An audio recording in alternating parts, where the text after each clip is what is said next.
Class D on the.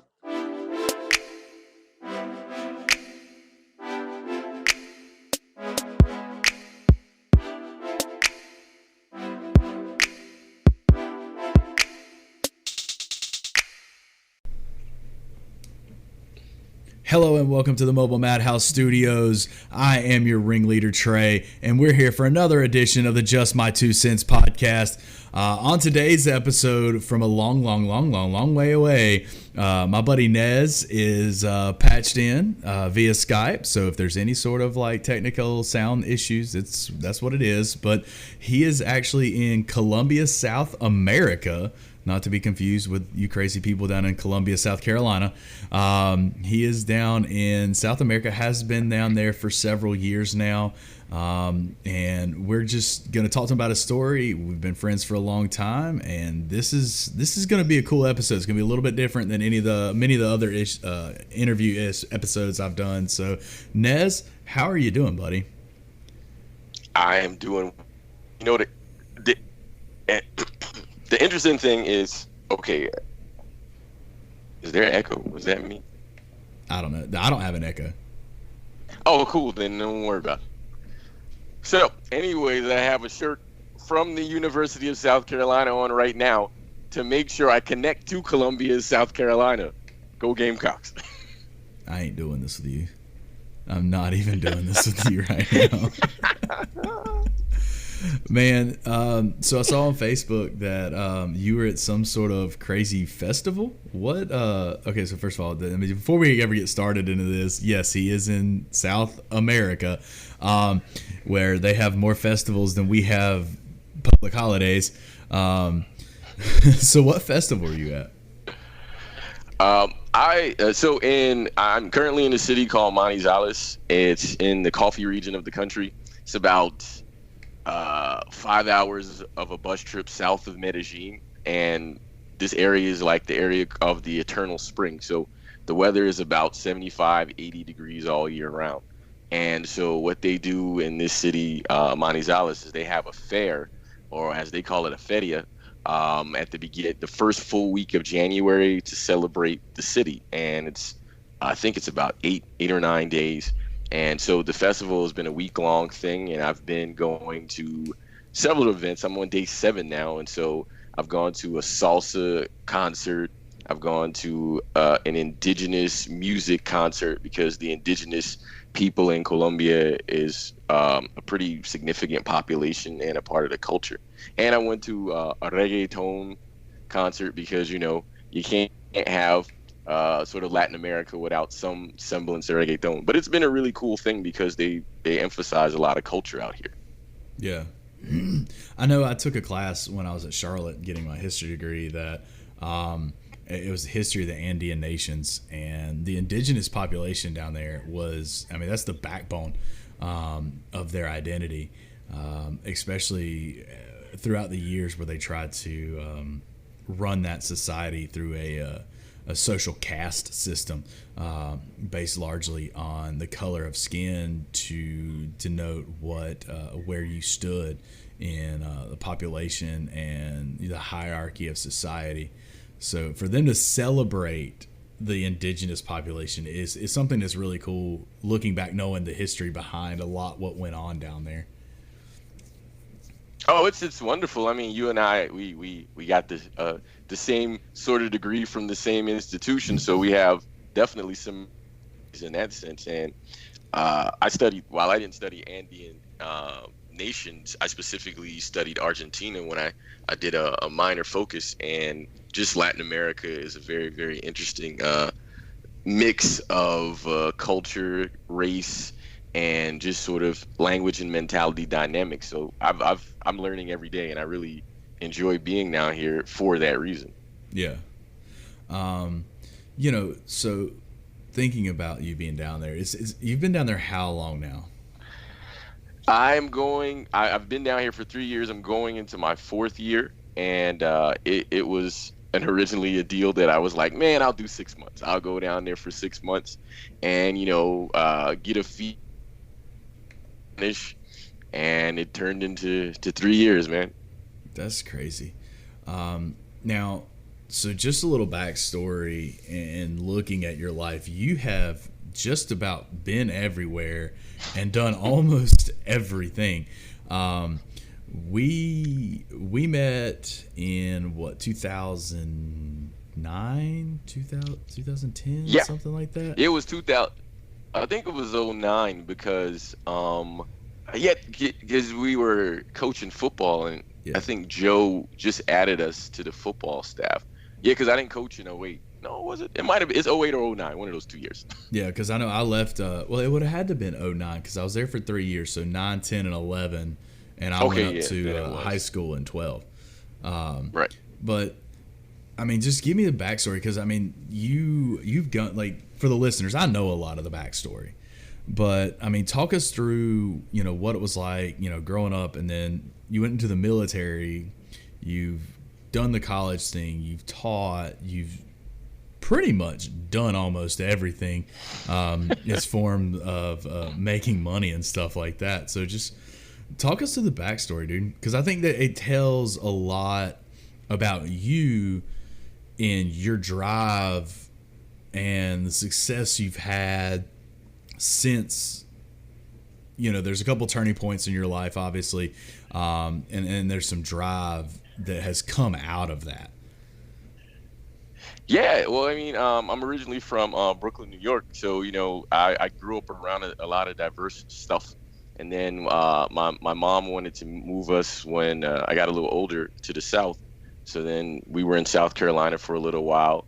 I went to the University of South Carolina for 2 years, and it felt incomplete. So I actually came to Charlotte, and I was like, man, this ain't it either. So I quit college. I joined the military, and I wanted to move closer to the north to be closer to my family in New York. So I was like, well, let me go to the Mid Atlantic. Let me go. I wanted to go to Maryland. I was like heart set on Maryland, right? And Yeah. then I got my orders after basic training, and it was like, you're going to England. And I'm like, man, are you serious? And I was a little upset. I'm not gonna lie. So I was Talking like, about being as I, far away as you could. right. And I, history guy, whatever in my head. I was like, I wanted to go to Maryland, but I ended up getting sentenced to Mary's Land, right? And it's Yeah. just sort of history nerd thing because of God. Queen Mary, and it was just interesting because I got there and I was like, man, what is this? But then I had a really cool sponsor, my boy Sydney, my friend to this day. He introduced me to the country. I fell in love with that country. It was really cool. It was rainy. I met my ex, who I have no regrets for having a relationship with. She culturalized me. She taught me a lot of things, and I'm a lot better person for knowing her and having the experience of England from her and with her. Came back to the States. I was like, all right, I know what I want to do. I want to be a teacher. And I decided to double major in history and secondary education, became a teacher. And I'm from New York. I was in Charlotte, again, two kind of cities, and I get a job in Mount Holly, North Carolina, to teach. It was amazing because I never knew what Gaston County was, and I met Judy Moore, who I actually talked to on Facebook the other day, and I met her, and she had a basketball trophy, and they had just won the championship with the girls. Matt Flanagan won the championship. Yeah. And I was like, I want to win a championship. Like, my eyes were like giant, right? Yeah. And I go there and I start teaching. And that first year, I was an assistant coach. Didn't particularly. I was trying to just learn how to be a teacher, so I wasn't really worth anything, to be honest, that first year. But I learned a lot. Then after that, I met you. I think I met you my second or my third year, and I was really like in the groove of being a coach and all that stuff. And then you and I just kind of hit it off, and it was really because of your mom, because your mom, I love her to death, man. Love your mom to death. She was the one of the librarians, and so I was in there all the time, just looking for books. And I think I met you in the library first, Yeah. and then I didn't know you coached, but then I know then you came in and Joe was like, hey, you want to coach? And then you and I started working together on offense, and the crazy fun times we had doing that. Dude. just led me to that. But then there was a drive that kind of left me after a couple of years of coaching, where I was like, I got to do something else, man, because I wanted to make money. Because at the time I was in a serious relationship, and I wanted to. I felt like I wasn't the best breadwinner I could be, so I decided to go into insurance and make some money, and I did make some money, and then. But it was just the grind of it all kind of like was very, very different for me, because I was never home. I was always gone.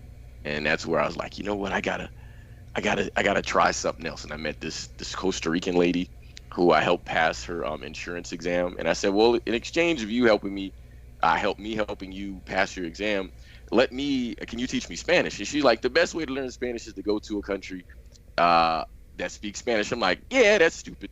I don't speak the language. Why would I live in the country? Like that's dumb, right?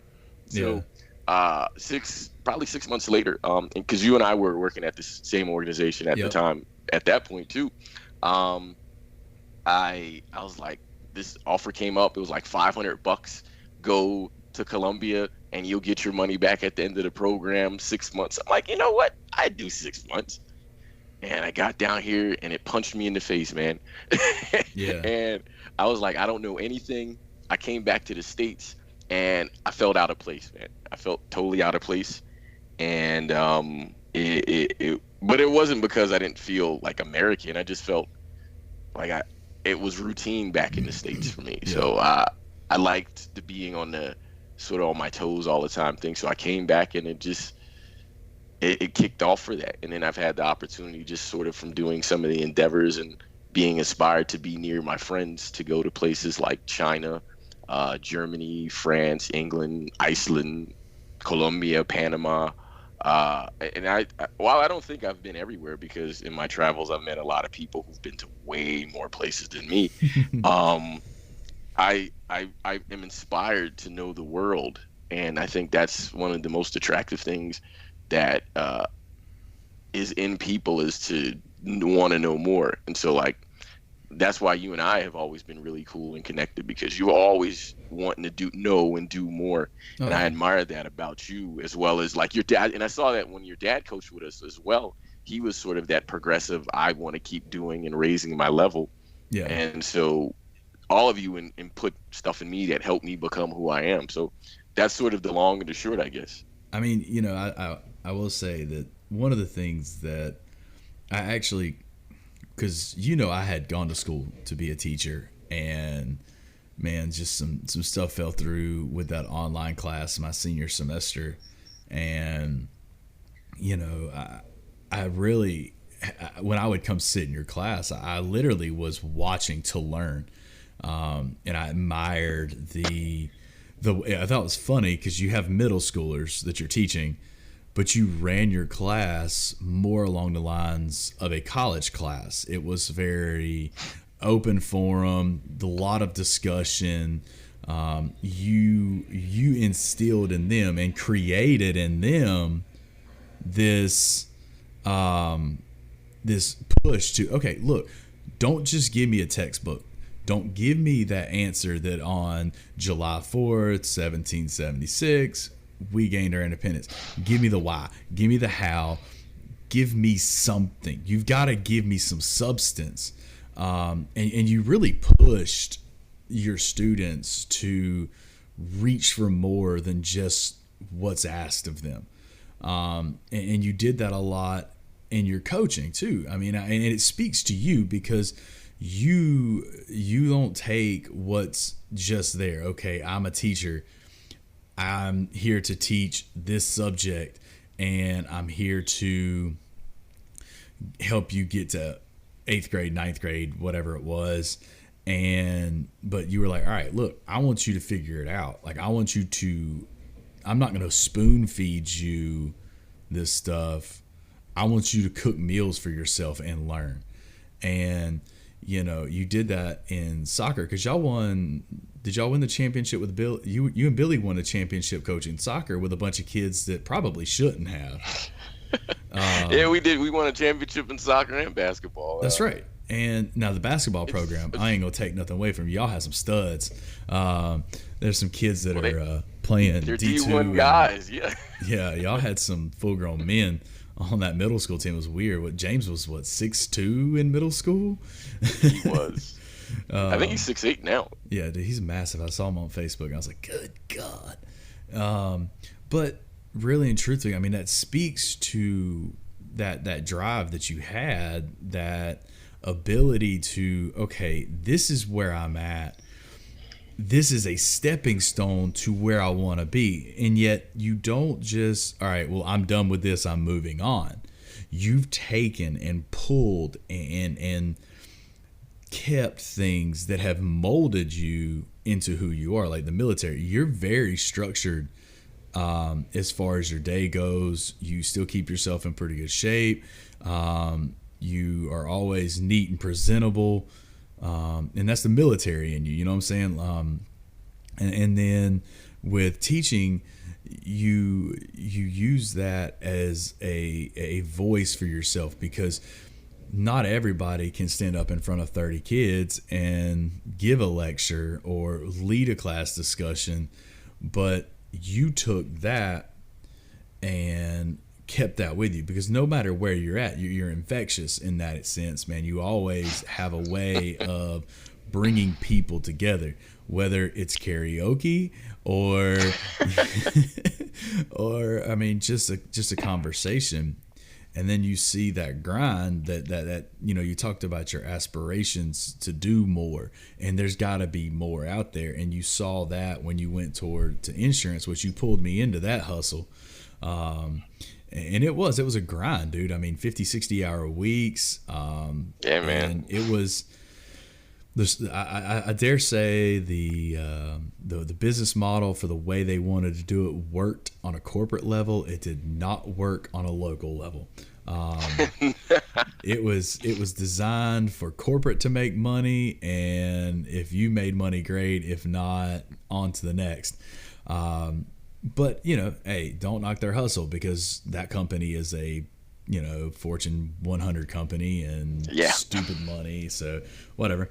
But you took the networking aspect of that. And I mean, look at, you know, we're going to get into it in a minute, but what you're pushing into and what you're doing now, knowing you the way that I do, I can look back and say, yeah, he got that from here. He pulled that from here. He got that from here. And watching you grow as a person with everything that you've been through, you know, even the way you have reconnected with your family, which you touched on in your last podcast, or at least the one for the end of the year. You know, where you touched on the, you know, looking back at the last decade of your life. What a decade. Huh? It's been a crazy. I said, one, what man. a decade. I know, right? You guys that's the longest episode you've put out. I don't normally talk a lot about myself, man. You don't, but that's you, man. Like, you're a humble person in that aspect. But, you know, reaching back out to your dad and building that relationship and rekindling the relationship with your sister and your family. I mean, that had to have been hard being down here in the South, because they still live in New York, correct? One of my sisters lives in New York, but my dad, we moved him. It's an interesting story about that. We moved him from New York to Miami near my other sister, okay. And that was a story in itself. But yeah, I make sure there's a lot of New York connections. There's a lot of Southern connections now, and we're trying to follow your family, since your family's from Florida. We're like, hey man, Florida's a great place to be. Let me check it out, right? Man, you're not in Florida if you're down in Miami. That's northern annex of Cuba. Come on, man. Don't cuss me like that. I apologize. Fair enough. But no, I mean, you know, you've had ups and downs, and you know, I remember there was a couple times where you kind of fell off the map. And you've struggled, but yet for someone who's been through struggles in their life, you see struggles in other people's lives, and you know, it's amazing to see you keep that smile on your face, because you do 9 times out of 10 always have a smile on your face and such a positive outlook on life. And it's a testament to you, Nez, as far as, you know, how you see the world. And that really comes out in the way you speak. Now, you want the way you speak about your time down in South America, because you did the 6 months and then you went back. I did. So, I mean, we get that, you know, it's $500. You go down, you spend 6 months down there. You're going to make a little money while you're down there. You get to teach down there. You come back. But there had to been something that really drove you back. And is that the same opportunity that you saw, or is it a different opportunity? Because one of them was like a government thing, wasn't it? Yeah, well, I started in a government program, the Colombian, I guess you would call it the Department of Education, had a language initiative coupled with a tourism initiative to get foreigners to come to Colombia, because Colombia gets sort of the stick with the Pablo Escobar thing, which was in the 80s. And Pablo Escobar has been dead since the 80s, Yeah. but they still deal with the whole cocaine, drugs, all of that stuff. And we're in, well, at the time it was 2016, but it's 2020 now. We're literally 30 years past it. And they're still talking about that. And so for them, they're really nice, but they're also kind of passive people. So they're trying to find a sort of a way that fits their personality to work it. So they had this program to bring in native English speakers to work with Colombian teachers, so those people can help the Colombian teachers improve their English, help to bring the culture of whatever country they're from, the native speaker from, to the schools, and to start showing that Colombia is more than Pablo Escobar. It's more than cocaine. Colombia is the most biodiverse country in the world, like as an actual statistic. The fact that this country is on the equator, but in certain parts it snows, in certain parts it's springtime all year, and you get like literally all 4 seasons in this country. And it's amazing for a country that to be this diverse to have trouble having people come because they think it's really dangerous here, which, I mean, every country has danger, so I won't pretend like there's no danger here. But I think it's a level of sort of a passive aggressive function they took to say, hey, we need to get people to like our country. And I mean, it worked. I mean, I'm here. I know probably maybe 10% of the people who were in the program have stayed in the country. And it's interesting, there's a lot of military expats that live in this country because their retirement money stretches super duper far in this country. But most of them live in Medellin, which is like the cosmopolitan city of the country, which I would call it the New York equivalent of this country. Yeah. And it's just, but it was really opportunity. I felt like I was a new person here because I had to revert to being a child again. I didn't know language. I didn't know culture. I didn't know people. Like literally I was starting over. And I know a lot of people live their lives and they're like, oh, I'm in a place, I just want to start over. When I entered this country, I literally started over, and it's been refreshing because every day I still learn something new that either frustrates me or excites me, but but I feel like I'm learning every day, and I think that is a part of the draw that has me here. See, that's awesome, man. It's, and you've done so much since you've been down there. So, not only have you been teaching, because you're still teaching, correct? Or yes, I teach English now. Yeah. But on top of that, you're a full-fledged entrepreneur. I try to be. First of all, my wife probably hates you for getting me into this podcasting thing because it's almost a full-time job in itself between audio edits and getting interviews and getting content created.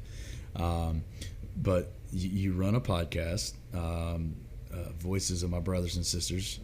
Guys, I'll have the links in the show, in the show notes. But you also you have an app business where you create apps. What else do you have? Because it's more like, what don't you do? It's funny. I have a couple of friends and family who they were talking about something. It's like, well, we don't even know what you do, but you actually alluded to it in a very correct way, in my opinion. I've literally taken everything I've learned and built upon it. And I'm not a jack of all trades because I'm far from that, but I do believe I have skill in everything that I endeavor to be a part of. And so when I first came to Columbia, I know how to code web pages, but I had a mobile app developed because I wanted to help businesses stay in business. Like I saw businesses go out of business, and I was sad. And I was like, I really like that place. They went out of business, so they need advertising. So I'm going to build an app so they can advertise.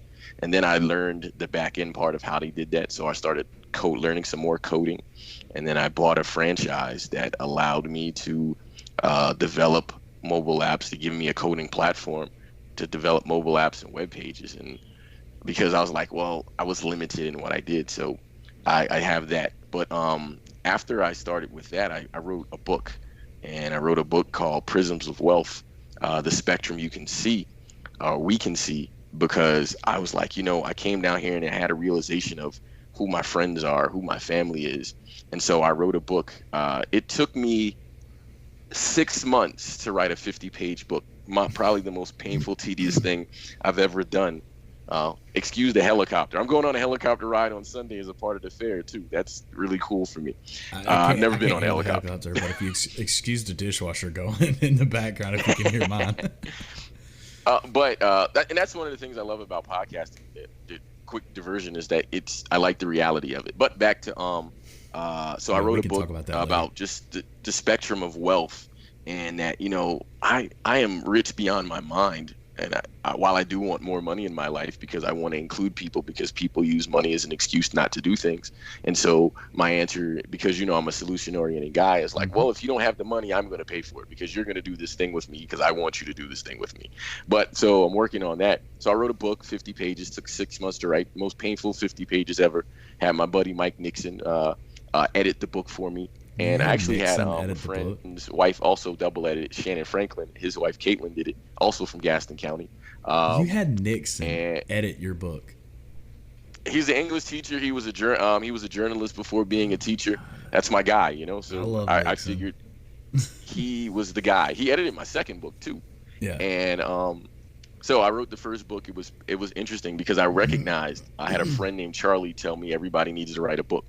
And I was like, man, that's crazy. Until I wrote a book, and I was like, yes, we all have it. So Trey, I'm waiting for your book too, especially the one on being a dad, because I think you're a pretty good dad, and so I think you could probably offer something in a book for someone. But anyways, I wrote Go ahead. I've actually thought about writing a book. Do it. Just looking back, and I did an episode way back that wound up taking down just for some personal reasons, but I thought about in my life, I've screwed up so many times and done so much dumb stuff over the years that it's really amazing that I've even gotten to where I'm at, which is kind of where the idea of this show has come from, because I've seen and I've done, and I have networked and connected with people through every variation of my life. Every chapter, that I honestly feel like if I wrote a book about all the dumb stuff and crazy thoughts and different things, it would be an encyclopedia in size. Put volumes out, man. Do volumes. Nobody wants to read the stupid stories of my life. That's why I put them out on audio, so at least you get a voice narration for it. The interesting thing is, a friend of mine, Matt, he I don't know if you know Matt Riggins. He coaches football. I've done probably 2 or 3 podcasts with him.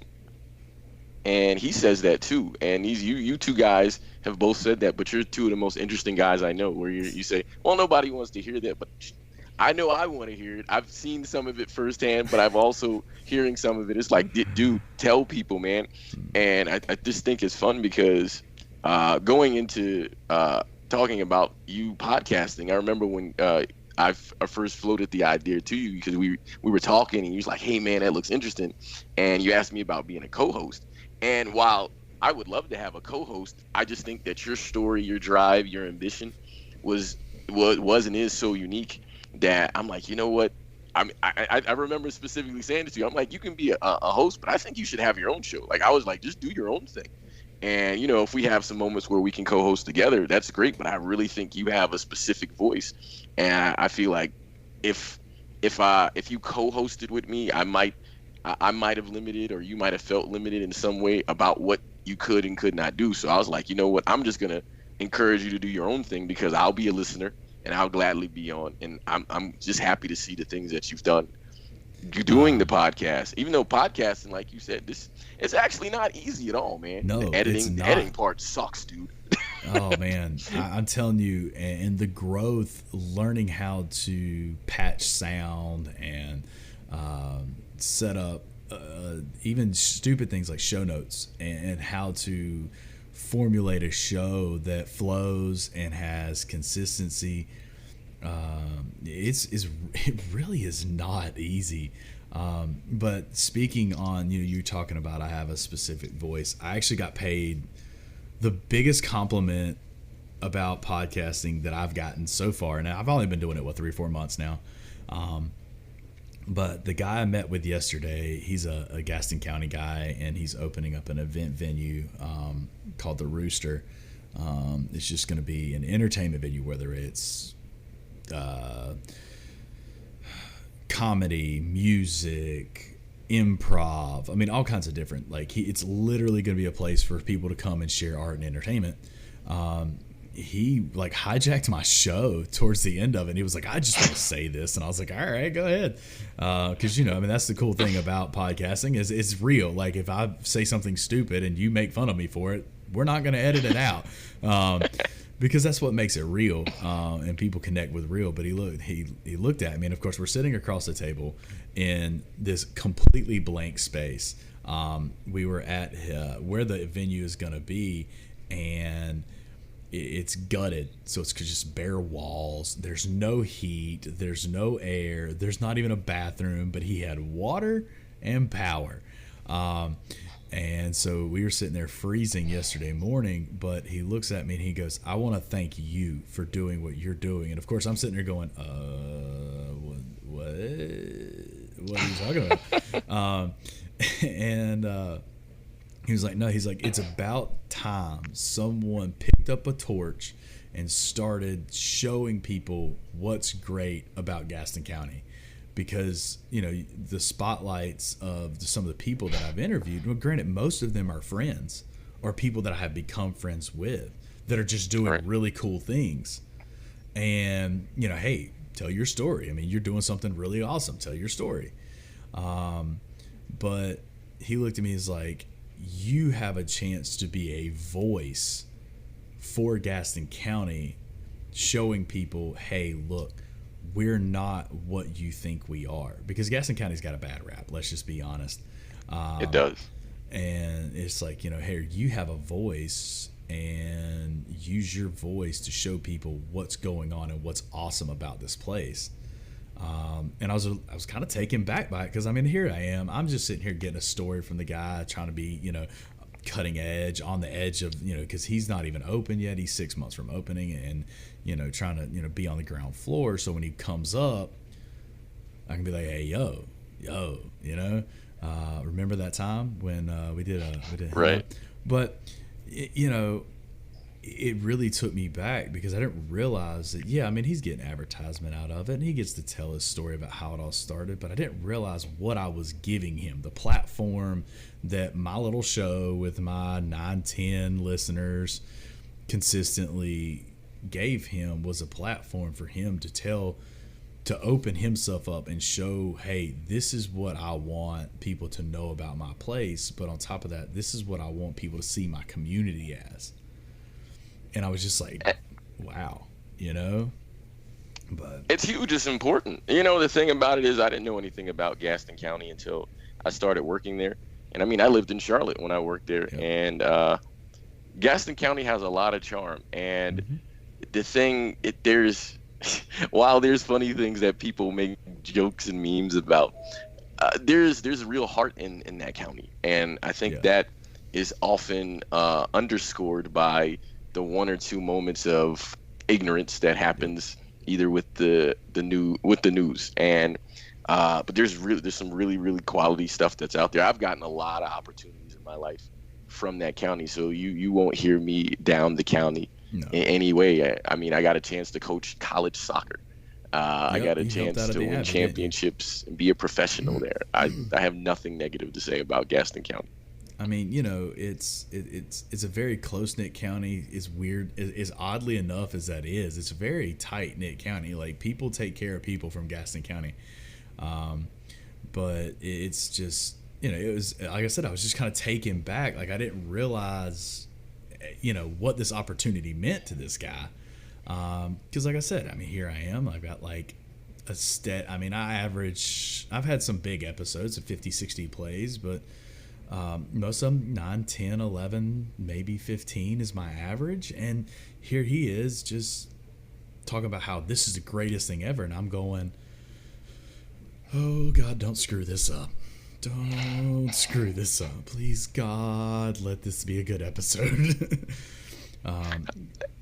You know, I think the thing that is interesting about podcasting is, like, for instance, my idea of podcasting, the reason I started what, 2 years ago, and it was just me just talking, just to have my own monologue, because I grew up as an only child, and so I often lived and sometimes live in the world that I feel like people don't listen to me. So I'm like, you know what? I don't have children. I don't necessarily have anything I would count as a legacy. So I'm gonna put my voice into the audio universe so people can maybe know who I am, right? And I thought about it, and I'm like, podcasting is the same thing as social media, and it's the equivalent of using your Facebook or your Instagram, which is why both of those platforms have live elements in their platform, because the algorithm was causing people to get lost. And so you say stuff and you're like, man, I said a really cool thing, and then no one hears it, and then some celebrity says it, and you're like, I said that. And the celebrity gets all these things. So I feel like it's a way to take your social media to another platform where you can have real conversations with people, and it's better than a phone call, right? It's different than liking a post on Facebook or Twitter or Instagram, and it's more than just sending an inbox message. You have to schedule a time, date, place, and then you record and you have the audio, and hearing that voice, hearing the energy of the person takes podcasting to a different level, because you do have something to say. And you probably have run into this. I know where I've invited people to be a part of the podcast that I do, and I'll ask them, what do you want to do? And they're like, well, what would I say? And I'm like, here's the thing that you have to understand.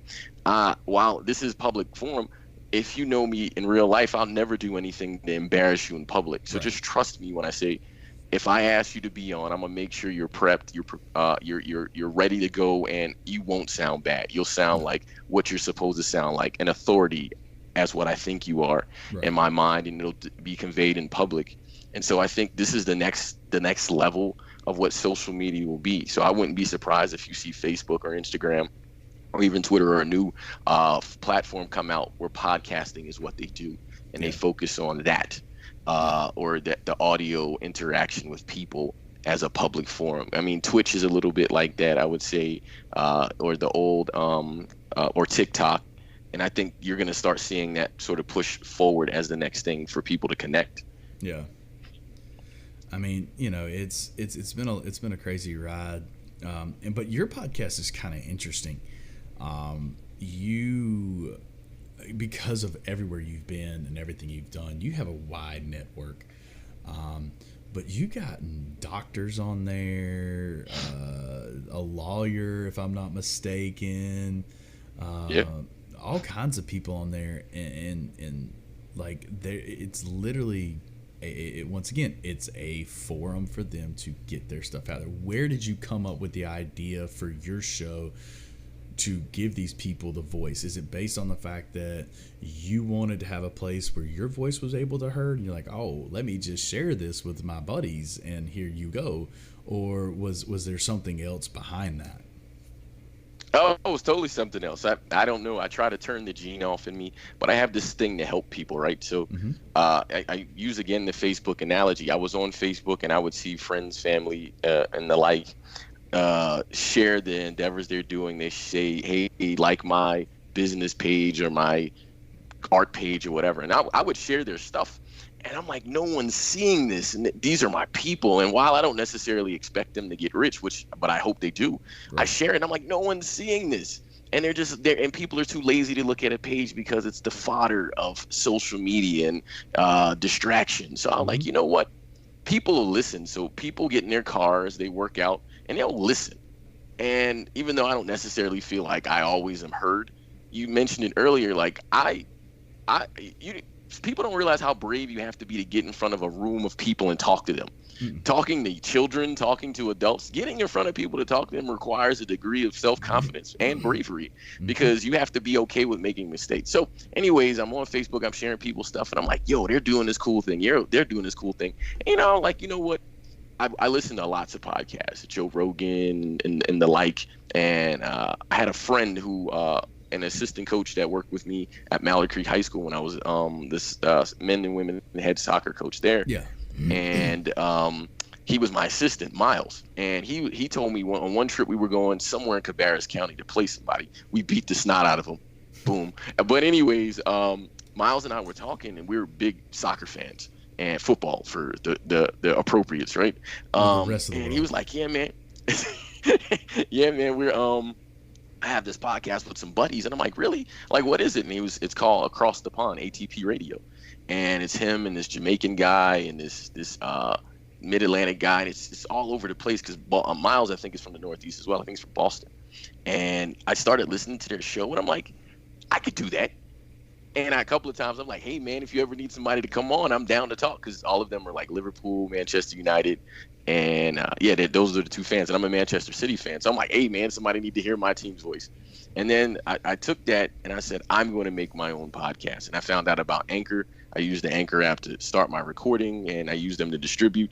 And I was like, you know what? I need to talk to my people and have them talk about what they want to talk about. So that's where, following the book, The Prisms of Wealth, I'm like, I have an abundance of wealth of knowledge. And because I'm a teacher by nature, even though I've tried to run away from it probably 4 or 5 times, I need to put this information out here about people and things that I do know about and that I know are doing cool things. So I invite all kinds of people on so they can share their thing. And a lot of them, and you probably run in this too, a lot of them are nervous, I'd say, so to speak, before they start. Oh, and I do about 10 minutes of chopping it up with them before. But once we finish, I get immediate messages from them.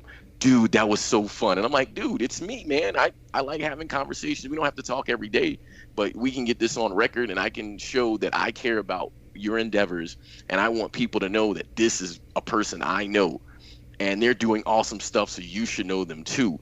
And that's literally the mantra that I live with.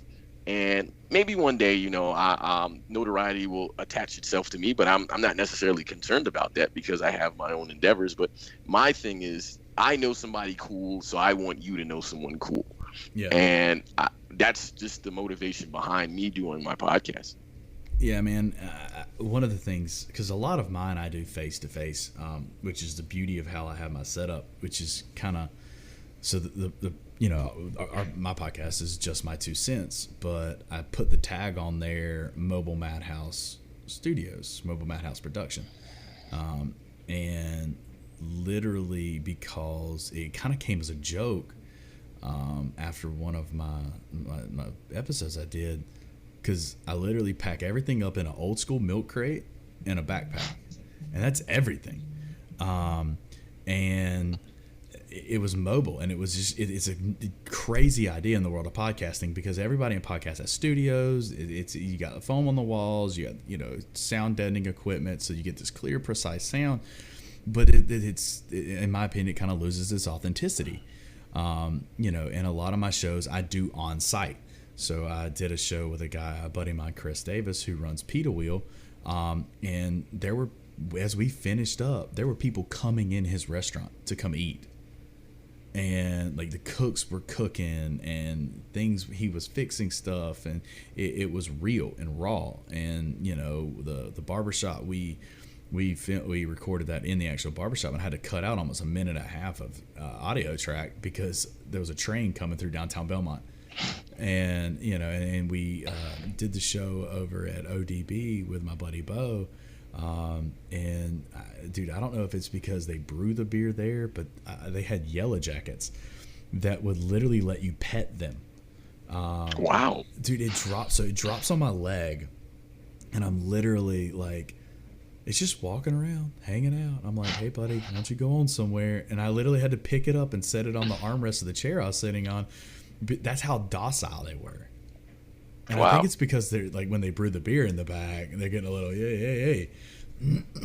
But you know, the sitting down and then put, you know, so putting people in their comfort zone, I get to see their facial expressions the entire time we record, and you see them just kind of relax after about the 5-minute mark. And then you're starting to get real. There's where the real comes through. And it's, you know, it's been crazy. It's been a crazy ride. And I thank you for giving me the nod, which I don't know how this episode went from let's hear about your story to us just sitting here talking about dumb stuff.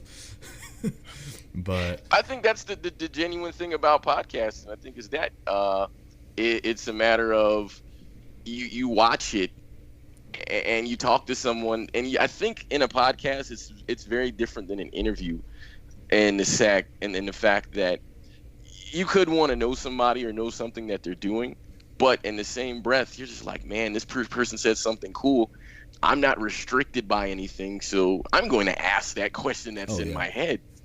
And then they want to dialogue with you, and I think that's why I think podcasting will move as the next forum in social media, as more significant one, because people just want to have conversations. Yep. And I think it's easier because, for example, like politically, and I'm not going to go into politics specifically, but politically, if you look at social media, people are super brave on those keyboards. But when it comes time to actually talking about stuff, they don't want to talk.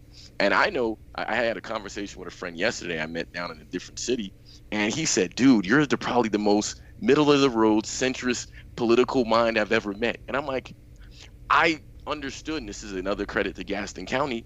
I grew up in New York and lived in the South for periods. Mm-hmm. And so I had the liberal, I had the conservative. And then when I worked in Gaston County, I met a lot of conservative people who were great people. And while I didn't necessarily agree with everything, I understood why they thought what they thought, because of who they were. And so it added value to understanding and wanting to listen to what they say. And so when I look at people on social media saying, oh, you're stupid because of this and that, and they're using names and name calling and stuff, I'm like, dude, if you were talking to me verbally, you wouldn't say any of these things. No. And so I think that's where you can kind of move the meter, and you might get conversations. Now, yeah, there's some people who get froggy and it will call you out of your name, but that's a matter of understanding as well, just sort of who you are and the lane you want to be in, because I don't think you're stuck in a lane. I think it's about the lane you want to be in. Yeah. And so for that, I just think that makes another thing that makes podcasting what it is. It becomes more natural, because then you get so comfortable in a conversation that you just say natural stuff. And so you can't filter yourself in the way that you thought you would filter yourself of, oh, well, I'm going to talk about, I have a book and I'm writing screenplays and I have that ain't me, man. And so I don't want people to be that way. And so that's why when you and I talk, it's casual, man, you know, and I think that's a strength you have, because you bring that out in people. So when you go do your on-sites, and I love watching your stuff, because I know time to time you'll ask me opinions about your stuff, and what, like on Anchor, I'll hit the star or I'll hit the applause thing just to let you know that I'm listening to it. Yeah. But because I don't always have the time to like give the full-throated opinion of what I heard and all that stuff. So I just want to like kind of give the affirmation of, hey, I'm listening to you, buddy. But at the same time, I'm like, I want you to be who you are, because you offer a perspective that at times is very similar to me, and at times it's the polar opposite of me. Yep. But I appreciate it, because I know you're genuine and you want to get the genuineness out of your people. And that's where this podcast can do that. And I think podcasting does that, especially with your personality. You know, you're talking about conversations with people politically. Now, I mean, I fall slightly right of center, and, you know, I've never been one to push my faith on people, my political views on people, and my musical choices on people, because people mostly don't like them. But I did an episode a while back that actually had a decent little bit of traction called Why Can't We Just Be Friends? Or Did I Offend You? And I broached a lot of these subjects, and it was just me by myself. And I broached some of these subjects, and I made some pretty harsh statements, but they're true things. And it's funny because I had a buddy when I worked at Liberty that he was way more left than I could be. And he just thought that he was going to have a field day with me. And as we got to talking, he was like, you are not who I thought you were. I was like, I mean, yeah, I'm, I hate the term conservative because I think it's like conservative liberal. They have such a negative connotation that you don't get the people. And that was one thing I said. The thing, if you want to sit down and have a conversation with me, that's fine. We can have a conversation. You can tell me your points of view. I can tell you my points of view. We can agree to disagree, shake hands, walk away. No harm, no foul. You're not going to hurt my feelings because you don't like my point of view. That's fine. But, this guy and I became actually close friends while at work because we could have conversations every day. Something new. He would come in trying to get my opinion on something because he knew it was opposite of his. But having those conversations and really opening up a line of communication is basically what Joe Rogan has done with his show. I mean, he has all sorts of crazy guests on there, and don't get me wrong, his show is way out there at times. It is. But, he gives these people a platform to just tell their story and talk and be out there. Matter of fact, I just got through watching the documentary on Netflix about Kevin Hart. Have you seen that yet? I haven't, but mine is actually more intentional because I've had a couple of times to try to watch it, but I haven't. But I'll let you continue. Dude, it's legit. You really, if you think he's funny in any way, shape, or form, it explains everything behind him. Yeah, I mean, it tells his whole story about his dad, his mom, his first wife, the affair, the sex tape scandal down in Vegas.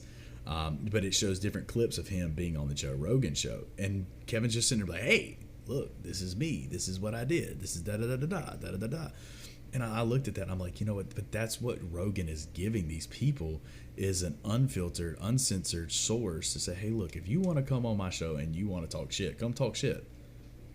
If you want to come on here and say say that the sky is purple and people are green, come on. Because Joe Rogan doesn't care. No, he doesn't, man. But I think that having opening up lines of communication and conversation, which is what your podcast does, because it gives people a platform to say, hey, look, here's where I'm at. Let's have a conversation. If I can help you out in any way, I can help you out in any way. And that's something that you have always done. And it's really cool to see you surround yourself with people like that are, hey, let's push this grind to have you. I can help you. You can help Sally. Sally can help Timmy, and Timmy can help me. And now we'll just kind of, network it through. And really and truthfully, I took that from you. I'm not even going to lie. I stole a little bit of that from you as we worked together and over the years. And it's one thing I've been trying to do is when I see someone that needs X, Y, and Z, I try to link them up with someone that I know and trust that can give them X, Y, and Z. That's a challenge that I'm dealing with now, in the sense of I love helping people, and I mentioned that earlier. But sometimes I feel like it takes something out of you because, and it's sort of ego on this point is that I don't ask people for anything. Like I don't tout the only child thing, but because I chose to kind of step out on my own early in life, and I had a great family network. It wasn't because out of necessity that I chose to do it. It was out of personality that I did it. Yeah. And I think about I don't ask people for things, and I feel like when I do ask for something, it's not even something that's a challenge. And I feel like in most cases when I ask for things, it's always a one hand washes the other, where we both can have an immediate benefit from it. But it disappoints me at times when I deal with people and I help, but they don't necessarily want to help back. Not because I want them to help back, but because I just look and I'm like, people ask a lot of stuff of me, and they know when they ask me, I'm delivering. Yeah. Because even if it's something that I don't know if I can deliver, I'm going to be like, I'm going to deliver. And then I ask sort of, I feel like very modest things. I ask for their time. And I know time is the most valuable thing ever, but I ask for their time, most cases 15, 30 minutes, whatever. And I find it difficult to sometimes be cool with the fact that people don't want to give time. I don't even live in the same country with most of the people I ask for time from. Yeah. And so, because relationships mean the world to me, it's sometimes a challenge to deal with that, where I'm like, I'm giving. And the human in me is like, God, kid, you got to stop giving. Yeah. And then I just give again. And I'm like, what's wrong with you? But I look at it and I'm like, this is my nature. And I live basically with the mantra, la vida sin error, this life with no mistakes. So everything is happening to me for a cause. It's to improve me, and I just have to see that it's supposed to improve me. And so it's sometimes a challenge to do it, because I have so many projects in my mind. Oh, I guess to quickly come back to it. So I wrote the book Prisms of Wealth. I wrote the fiction my last year teaching, because it talking about a lot of different perspectives that people had about ending their teaching, and while kind of weaving my own story in there. And I'm writing 3 screenplays right now, and a next part to the last year series, My Last Year Married, and it's kind of going to mold the ends of relationships that I've heard from myself and my friends, molded into the fictional character. But the screenplay, and you, as a history guy, I think you probably would appreciate it. I'm doing a screenplay about Albert Einstein at Lincoln University, giving a talk about race that came up after he helped develop the atomic bomb, and how Albert Einstein was a civil rights leader sort of in the shadows, and people don't necessarily attribute that to him. And then I'm writing 2 superhero stories where the protagonists are women, because I feel like there are not enough women protagonists are in superhero stories out there. Speaking of that, okay, I know you're a Marvel fan, correct? I am a Marvel fan. Did you see? All right, I don't know if it's Marvel's tip of the hat to something coming up. Did you see the end of Endgame, where it's Captain Marvel, Tony Stark's wife in the Iron Man suit, and then all the other female heroes? We'll go with heroes. Female superheroes crowding, and they're the ones that end it all. Like, was this an illusion from Marvel saying, "Hey, look"? And then, well, I think they're gonna push that. I think it's called not X Force. I think it's either Alpha Force or X Force. I don't know the exact name, but there's an all-female Avengers crew, and I think that would be really cool. The interesting part about it is that Marvel has to figure out how to develop that and advertise it and put it in the public for them to digest, where it doesn't feel like they're pushing sort of a feminist thing on people. Yeah. Because that's really a slippery slope. Because over Captain Marvel. Right, and it so becomes a bit of a thing. But I just think, well, like in both of my stories, that both of the female protagonists are like, I don't want to use normal, but they're normal women, and they're doing a specific job, and then their job takes them to another level. But I think it would be really cool to see more women superheroes, because I think what it does is, well, as you have a daughter, you know this, you want them to have something positive to aspire to too. And I think that matters. In my opinion, I think women are, in the female species, are specifically human, are the most beautiful people in the world. They encompass the beauty of humanity. And I think we don't appreciate them in the best way we can. I mean, while I have a father, I grew up with just my mom and around women.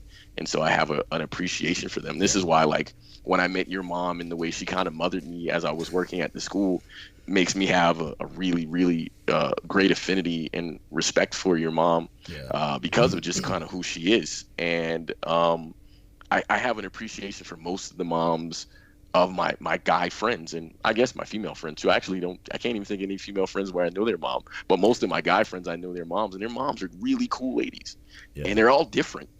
And so I just feel like that's something that should be out there. And so I'm gonna have a little bit of a Latino twist into it. So there'll be some color spectrum as far as like the people in there, because my life is not just black and white. Yeah. And so I think those will be fun to finish. I'm always looking for contributors to my story. So if you want to help with writing any of the screenplays or the books that I'm doing, I'm all about crediting people and growing forward with it, man. That's my thing, man. Well, let me know if you need anything, buddy. Dude, I really appreciate your time. And of course, we have chased rabbit holes for the last probably 30 minutes, but it's been fun, man. It's been a great time to get some, both of us just to get some thoughts out there and to connect, because it's been a while. I mean, we talk periodically, but it's been a while since we've been able to really talk. Right. And so, but I really appreciate the time. I really appreciate the story. If you want to, I can send you the audio file for this over email. So if you want to put it on your show, you can. You just edit the first 30 seconds out. I really don't care where I did the intro. But man, I'm all about having you. I want to promote your show as well, so it'll be promoted exactly as it is. I appreciate it, my man. They can find you on anywhere, just like my podcast, guys, anywhere they are posted. You're looking for Voices. It is actually labeled Voices of My BSP. That's directly on Anchor. You can find that on Apple Podcasts, Google Podcasts, Spotify. Are you on Podbean? I am not, unless Anchor sends distributes there. Then no, I'm not on there. I can't remember if they do or not. I know that there was a couple weird ones, a Breaker, a couple of them on there. Also, man, just check them out on Facebook. Is it straight that I throw your Facebook out there? Yeah, man, it's that's fine. Facebook, Instagram, all that. I don't care. All my stuff is public. Because it's I'm Lou like, Nesbitt. If I try to hide it, they're gonna find it anyways. Yeah, it's Lou Nesbitt. And then the book, where can they get the books? Both books are on Amazon. If you Amazon search Louis, Louis, Nesbitt, Nesbitt, you'll find them. They're all available on Kindle and for hardback. I actually, as a kind of callback to having people help, both of the covers of both books were created by former students. I'm all about former students being a part of the process because they taught me a lot as well. Like, I love my former students. I talk to them like adults, and they're all adults now. So it's even more fun because they're contributors. And we got one of our former students getting engaged. Which one? Corey. Oh, yeah. That's right. Hey, I'm slow. Yes. Yeah. It's so much stuff going on. Like, a couple of them are just joined the military. A couple are like making ESPN news. We have the gamut, man. Yeah, it's nuts. But look, guys, I appreciate the time. Don't forget, share, like. It takes 60 seconds or less for you to share a post, put some stuff out there, help the cause, and it costs you nothing. So share, like, posts, share Facebook, Instagram, My 2 Cents Podcast. I'm on Twitter now. I don't know how I feel about it. I really started Twitter in all actuality to follow recruiting for Florida State, but it's under mobile_madhouse. It is the podcast Twitter page. Hit us up. We're going to start doing more with that. And on Apple Podcasts, Google Podcasts, Spotify, Just My 2 Cents. Give us those 5-star reviews because we feel like we're 5-star quality. Nez, thank you for your time. Appreciate it. The conversation was amazing. Unless you've got nothing, you got anything? No, I'm just gonna. I'm a parrot what you said. Go listen to Trey's podcast. This has been my guy for 10 years minimum. Yeah, he's been my guy for 10 years. Listen to him, man. He's a great guy. Great listen. And if he invites you to be on the show, be on the show. Appreciate the love, man. Well, look, man, we're gonna wrap it up here. Once again, Nez, thank you for the time. We are out.